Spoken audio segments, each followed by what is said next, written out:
प्यारे बच्चों, आज 24/8/2020 गणित की क्लास में आपका स्वागत है। आज नया चैप्टर चलेगा त्रिकोणमिति, ट्रिग्नोमेट्री। तो सबसे पहले आप जानते हैं कि त्रिकोणमिति है क्या चीज़। चूँकि गणित का है तो कैसे इसको परिभाषित करेंगे, त्रिकोणमिति को ही जानना चाहिए। मेरे को आया कोई त्रिकोणमिति पढ़ रहा है, क्या होता है त्रिकोणमिति, तो बताना चाहिए कि गणित की वह शाखा जिसमें त्रिभुज की भुजाओं और कोणों के पारस्परिक संबंधों का अध्ययन करते हैं त्रिकोणमिति कहलाता है। यहाँ क्या प्रश्न बताया गया कि त्रिकोणमिति का वो गणित की वह शाखा जिसमें त्रिभुज की भुजाओं और कोणों के पारस्परिक संबंधों का अध्ययन करते हैं त्रिकोणमिति कहलाता है। यहाँ देखिए, त्रिभुज में ये चर्चा नहीं हुई कि किस प्रकार के त्रिभुज का बात है। अब आता है त्रिकोणमिति अनुपात।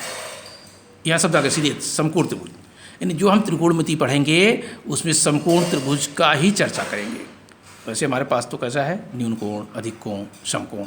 इधर भी देखिए समद्विबाहु, समबाहु और विषमबाहु। लेकिन त्रिकोणमिति में जो हम अध्ययन करेंगे प्रायः उस समकोण त्रिभुज का अध्ययन होगा। यदि हमारे पास समद्विबाहु या समबाहु त्रिभुज का आता है तो उसको भी समकोण त्रिभुज के रूप में बना के ही उस पर चर्चा करेंगे, उसके सवाल को हल करेंगे।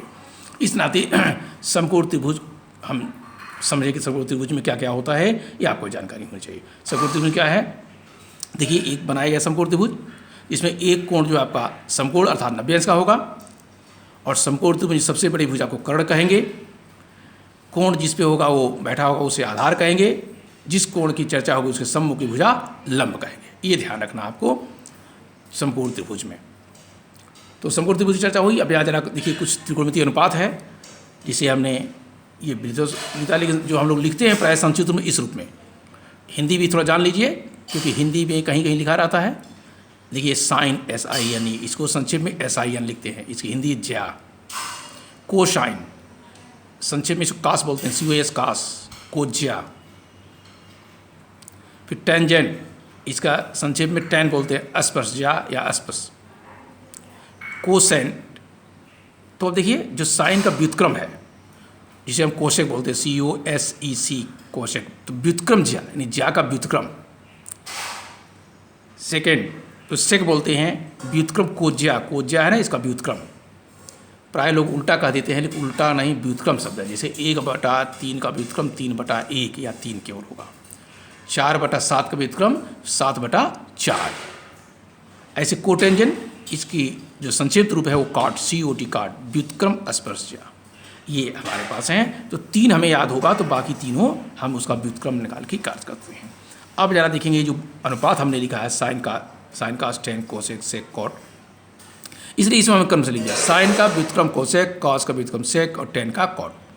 ये ध्यान रखना।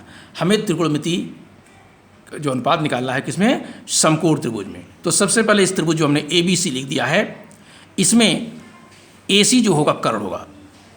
इसमें कोई दिक्कत नहीं है, कर्ण होगा त्रिभुज का, क्योंकि जो समकोण है वो कोण B है। आपको देखने पता चल रहा है, भले नापने पर आपका एक आधा अंश इधर उधर हो जाए, लेकिन ये समकोण है।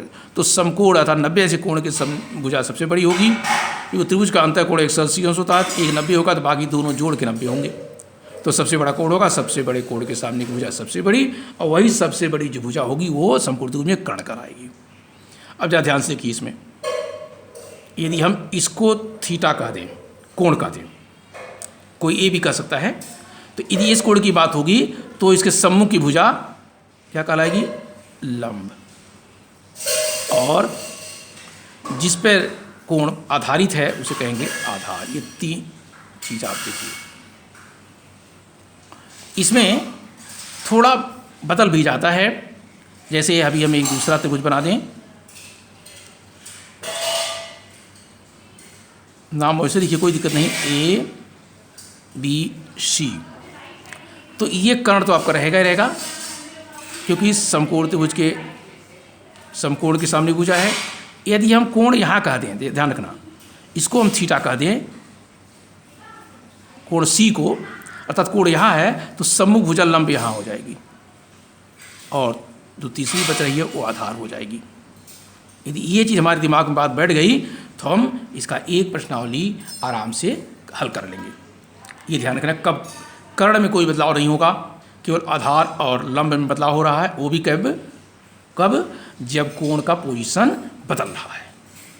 तो अब देखेंगे कि लंब, कर्ण और आधार, इसकी परिभाषा लिख दें तो लिख सकते हैं कि समकोण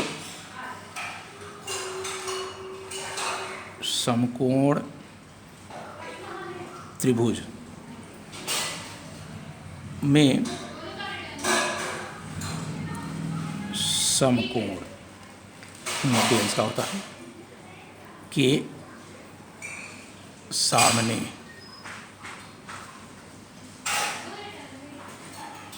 माने बड़ी सामने की भुजा, अर्थात त्रिभुज में जो बड़ी भुजा होगी को कर्ण कहते हैं। एक कर्ण की परिभाषा हो गई। जैसे ही होगा दूसरे नंबर पे आप देख देंगे एक आधार और लंब। आधार किसे कहेंगे देखिए, या लंब, पहले लंब देख लीजिए। लंब क्या है? कोण।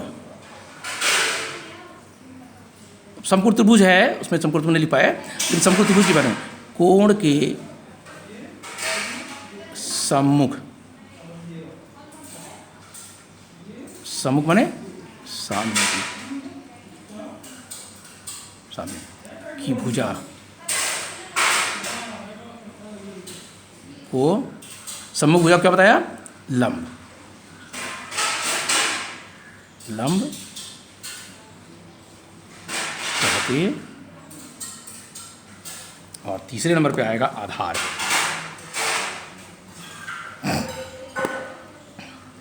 तो यहाँ लिख देते हैं समकोण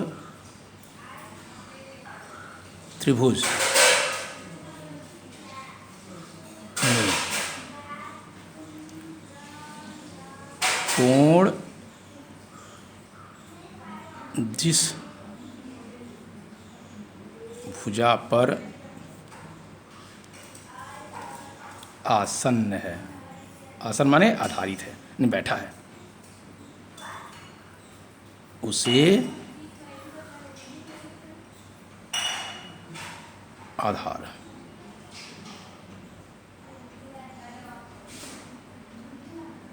कहते हैं या कहेंगे। जो भी ध्यान रखिए, जिस कोण की चर्चा होगी, देखिए यही दोनों आपके पास त्रिभुज है, एक कोण यहाँ बनाया तो इसका लंब ये हो गया, आधार ये हो गया, और यहाँ कोण दिया तो सम्मुख भुजा लंब हो गई और आधार हो गया। कर्ण में कोई बदलाव नहीं होगा।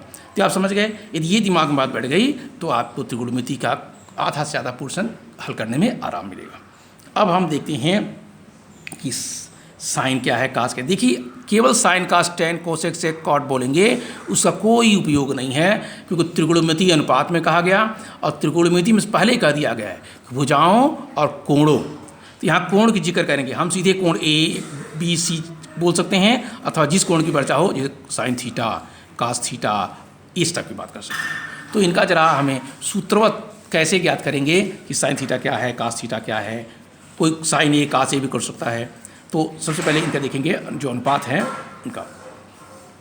तो सबसे पहले हम लिखेंगे साइन थीटा। सूत्र देखिए, थीटा अर्थात जिस कोण की बात हो रही है। अभी कुछ कोण को भी लिखेंगे, यहाँ जरा छूट गया है, खैर साइन थीटा, या कोई साइन ए भी कह दे, साइन बी कह दे, साइन सी कह दे, तब भी है। तो क्या इसका परिभाषा है? कोण की सम्मुख भुजा, ये कोण, कोण थीटा की सम्मुख भुजा बटे कर्ण। किस पे होगा ये? इस समकोण त्रिभुज में ही है, कहीं दूसरे का नहीं जा रहा है। फिर आएगा आपका कॉस थीटा। इसको संक्षेप में भी कहते हैं सम्मुख भुजा, क्या भी लिखा है? लंब बटे कर्ण, क्योंकि याद करने के लिए आसान रहेगा। ऐसे ही कॉस के लिए देखिए कास थीटा, इसी देखिए तो लिखेंगे कोण थीटा की आसन्न, आसन्न भुजा अर्थात जिस पे आधारित है, बटे कर्ण। इनको याद करने के लिए आधार बटे कर्ण। और तीसरा आएगा, देखिए क्रम चल रहे हैं, टेन थीटा। तो टेन थीटा के लिए बताया गया, कहते देखिए थीटा की सम्मुख भुजा बटे थीटा की आसन्न भुजा। थीटा माने कोण, थीटा की सम्मुख बटे थीटा की आसन्न भुजा। आसन माने जिस पे आसन किया है। तो इसे देखिए सम्मुख भुजा क्या कहते हैं, लंब, और आसन भुजा क्या कहते हैं, आधार। तो याद करने के लिए क्या होगा, अभी तो समझिए, लिख लीजिए, तो दिमाग में बैठा लीजिए।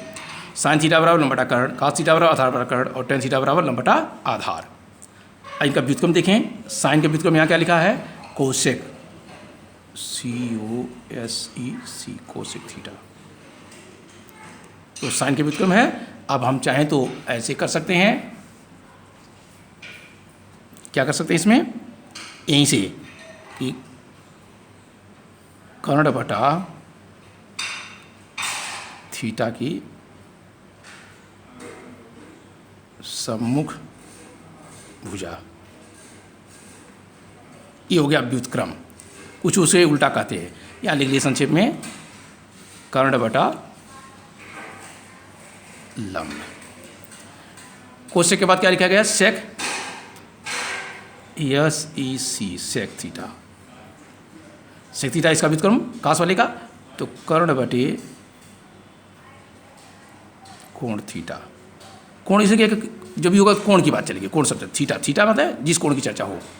हमें थीटा की जगह पे C कह सकते हैं, B कह सकते हैं, A कह सकते हैं। थीटा की कोई कोण थीटा की आसन्न भुजा।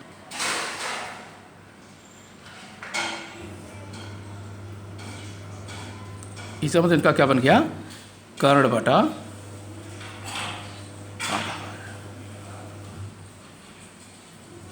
ठीक है ना। और टेन का व्युत्क्रम होता है cot, COT, cot theta. Cot theta के लिए लिख सकते हैं थीटा की आसन्न भुजा बटे थीटा की सम्मुख भुजा। कोण थीटा की आसन्न भुजा बटे थीटा की सम्मुख भुजा। इसका मतलब, इसका व्युत्क्रम आधार बटे लंब,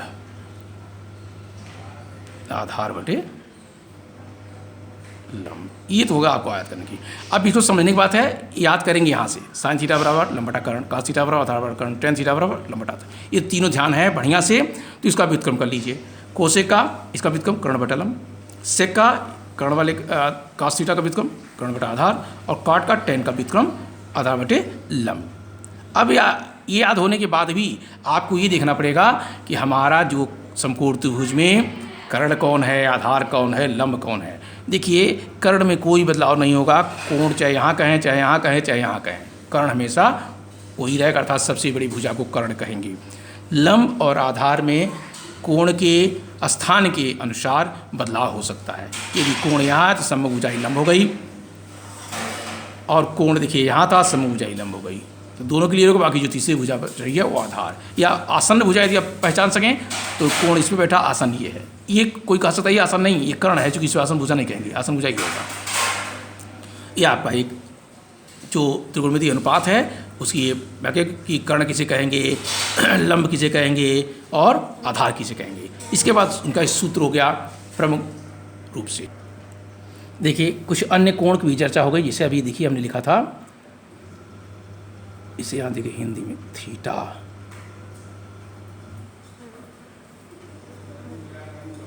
अल्फा, बी जैसा बिल्कुल है, कैसे beta, gamma, alpha beta gamma, और इसके बाद इन अल्फाई साई। इस प्रकार कोण है, लेकिन हम प्रायः थीटा अल्फा बीटा गामा का ही प्रयोग करते हैं। इसका प्रयोग जनरली हमारे यहाँ क्लास में नहीं हो पाएगा। तो ये कोण है उनका हिंदी है, जैसे theta, alpha, beta, gamma, phi, psi. कोई पाई भी कर सकता है, तो उसका पाई का उपयोग नहीं है यहाँ। तो ये हो गया हमारे। अब है त्रिकोणमितीय अनुपातों में पारस्परिक संबंध। जो अनुपात अभी हम लोगों ने पढ़ा है उसका संबंध क्या है। त्रिकोणमितीय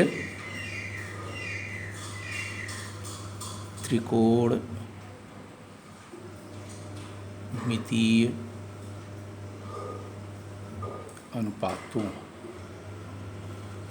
में पारस्परिक संबंध।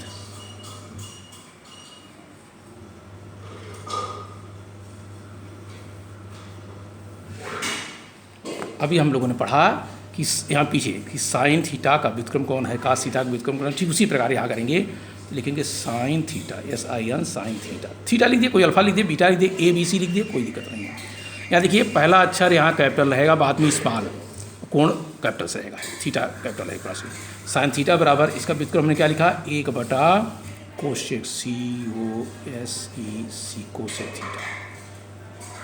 या लिख सकते हैं या करके, इसका व्युत्क्रम ऐसे COSEC कोसेक थीटा बराबर 1 साइन थीटा। देखिए खाली साइन कोसेक का वजूद नहीं जब तक उसके साथ कोण नहीं जोड़ा। तो साइन थीटा बराबर 1 कोसेक थीटा या कोसेक थीटा बराबर 1 साइन थीटा। इनका एक सूत्र कर दें, तीरे गुणा कर दें ऐसे ही, sine theta into cosec theta. देखिए तीरे गुणा के क्या आया, बराबर 1। ये सूत्र आ गया हमारा, एक यहाँ सूत्र बन गया।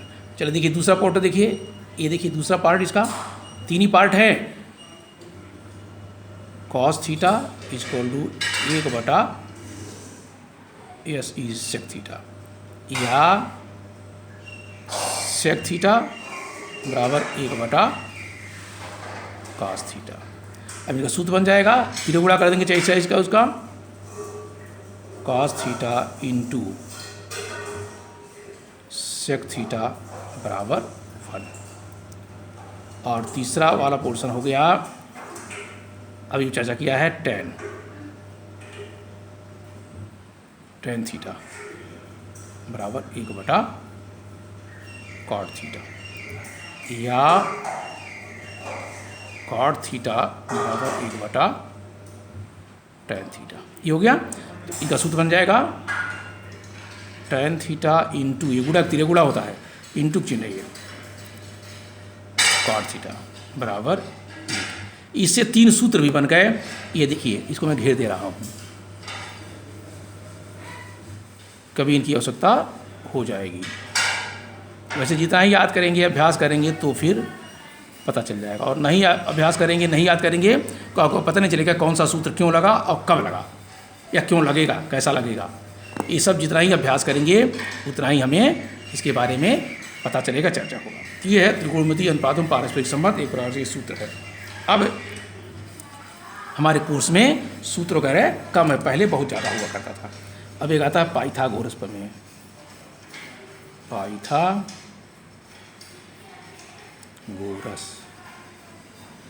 प्रमेय, इसको हम लोगों ने बहुत पहले ही पढ़ लिया है, फिर भी यहाँ आया तो चर्चा करेंगे। देखिए समकोण त्रिभुज बनेगा, और कहीं भी हम ABC लिख देंगे, यही समकोण त्रिभुज बनना, ध्यान रखें। तो हमारे पास इसमें जो भुजा का नाम होगा ये आपको पता है, ये होगा आपका कर्ण।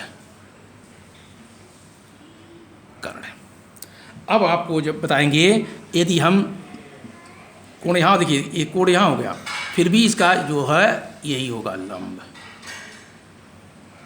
और ये होगा आधार। यहाँ कोण है, यहाँ कोण, तभी ये कोण यहाँ होता तब बदल जाता, लंब हो जाता, आधार हो जाता, ये ध्यान रखना है। तो पाइथागोरस प्रमेय है क्या चीज़ आपको जानिए। ये रहना चाहिए किसी समकोण त्रिभुज ये बता दिया था आपको, समकोण त्रिभुज चलेगा कि समकोण त्रिभुज में कर्ण पर बना वर्ग, कर्ण पर बना वर्ग, शेष, शेष माने ये जो वाले, ये कर्ण हो गया, शेष दो भुजाएं, शेष दो भुजाओं, शेष दो भुजाओं पर बने वर्गों के योग के बराबर होता है। ये हमारा पाइथागोरस प्रमेय है। क्या है? किसी समकोण त्रिभुज में कर्ण पर बना वर्ग शेष दो भुजाओं पर बने वर्गों के योग के बराबर होता है। तो इसी को हम लिख दें, देखिए एक कोण 90 है, तो इसकी सम्मुख भुजा जो हो गई वो कर्ण हो गई।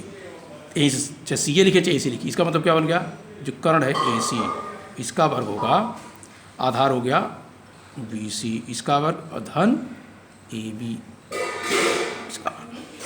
कोई इसको आगे पीछे कर सकता है, लंब का वर्ग धन आधार का वर्ग, चाहे आधार का वर्ग धन लंब का, इसमें कोई फर्क नहीं पड़ेगा। ये हमारा सूत्र बन गया।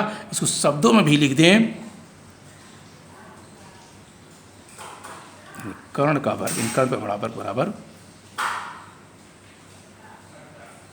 आधार का वर्ग, आधार वर्ग धन लंब। ये आपके दिमाग में बात होना चाहिए। ये है पाइथागोरस प्रमेय। अब पाइथागोरस प्रमेय की मदद से हम 0, 30, 45, 60, 90 इनके मान क्या करेंगे, लिखेंगे। आपको निकाल के दिखाएंगे नहीं, क्योंकि निकालना थोड़ा आपके लिए कठिन हो जाएगा। तो इनकी मदद से कुछ जो सूत्र हैं कोर्स में वो अगले दिन करके और फिर प्रश्न को लगाया जाएगा। तो आज इतना ही।